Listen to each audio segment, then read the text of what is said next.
The U.S. Navy in late January 2019 confirmed the designation of its newest cruise missile, in the process clarifying its long-term plan for arming its growing fleet of warships.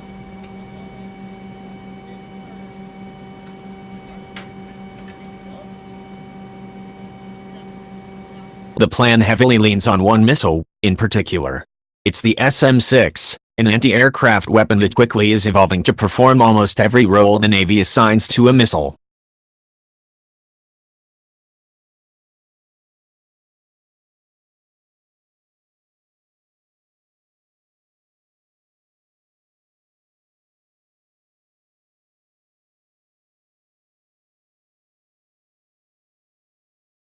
The Navy dubbed the newest version of the venerable Tomahawk cruise missile the Block V model, Janes reported. There are two separate variants of the Block V missile, one with an anti-ship warhead and another with a warhead the Navy optimized for striking targets on land.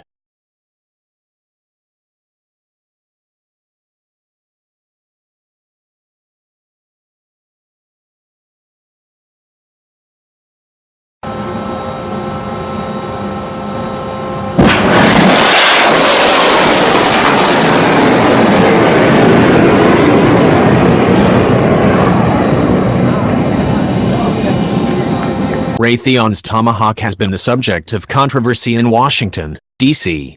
In order to save money, the Obama administration wanted to pause production of the long-range missile, which since the 1980s has been the Navy's main weapon for striking land targets from the sea.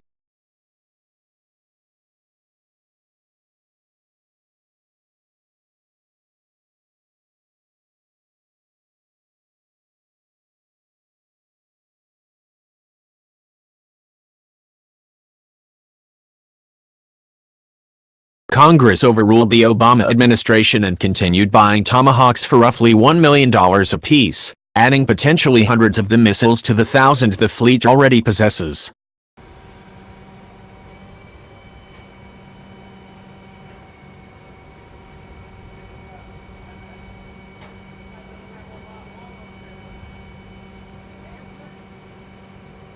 But it's the less well-known SM-6, which also is a Raytheon product, that could dominate the Navy's planning. Of the 10 major missiles that arm the Navy's 285 and growing surface ships and submarines, only the SM-6 is capable of striking targets at sea, in the air and at the edge of the atmosphere.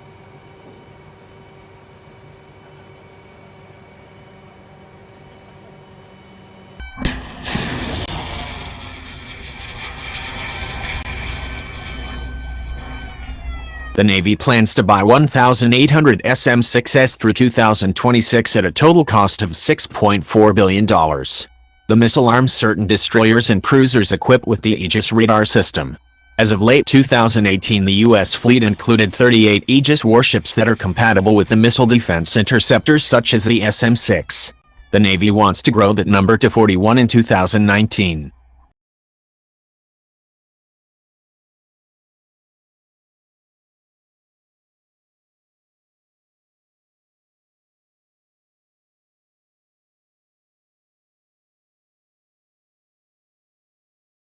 Only the SM-6 can sink ships, shoot down planes and intercept ballistic missiles. And with a few modifications, the SM-6 also could target enemy ground forces and even submarines. A single missile in a single launch tube could thereby provide the warfighter with a range of effects, missile expert Thomas Caraco wrote for the Washington, D.C.-based Center for Strategic and International Studies.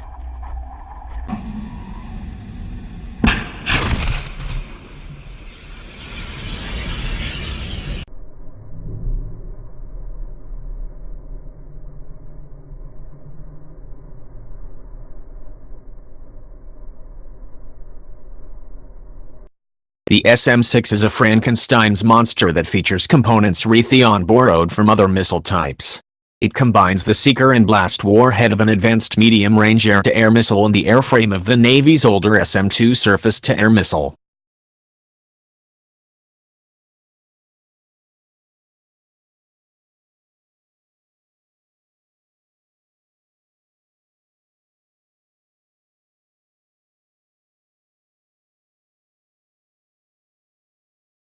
When the SM-6 Block I first became operational in 2013, Its main mission was shooting down aircraft and cruise missiles. Additional capability was then added for terminal phase interceptive ballistic missiles, Caraco noted.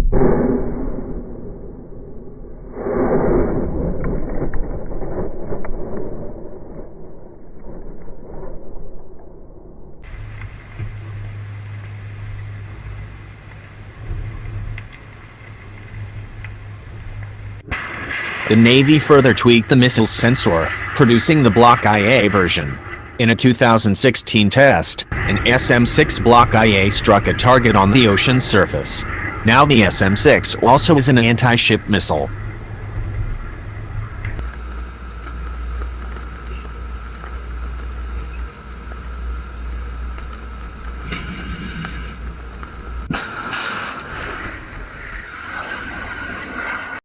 The missile could continue to evolve.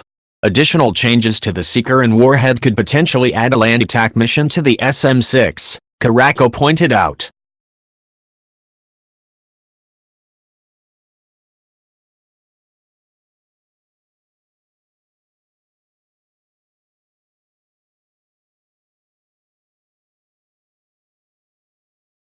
According to Brian Clark, a naval analyst with the Center for Strategic and Budgetary Assessments in Washington, D.C., the Navy also could produce an anti-submarine version of the missile by replacing the warhead with a torpedo that would detach from the rocket body, similar to what the Sea Service's defunct ASROC missile did during the Cold War.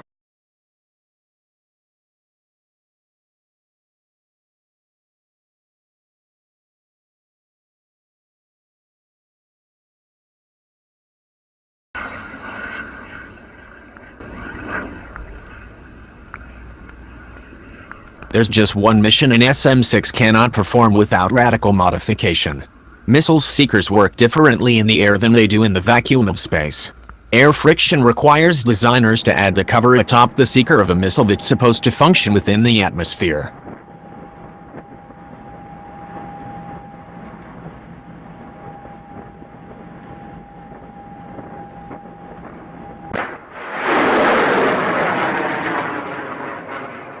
The cover must be invisible to the weapon sensor, a requirement that limits the variety of materials developers can use and, to a great extent, drive sensor design.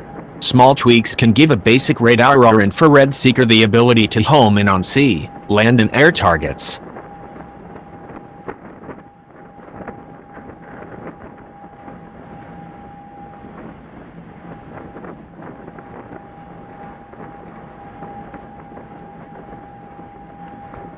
But targets in space, such as ballistic missiles during their mid-course phase of flight, fundamentally are different. They're cold, for one. Since there's no air friction in space, missiles seekers can be open to the vacuum, giving developers more freedom to add infrared sensors that are optimized for detecting cold targets.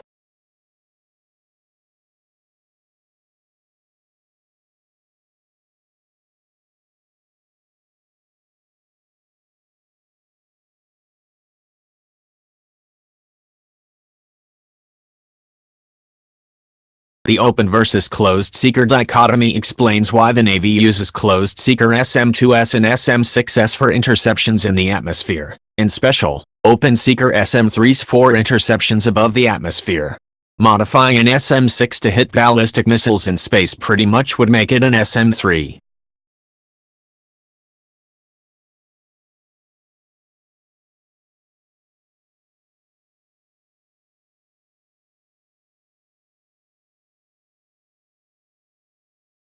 While that distinction might seem semantic, it delineates the theoretical limits of the basic SM-6 design. Essentially, the SM-6 with just a few modifications can do practically everything but hit targets in space.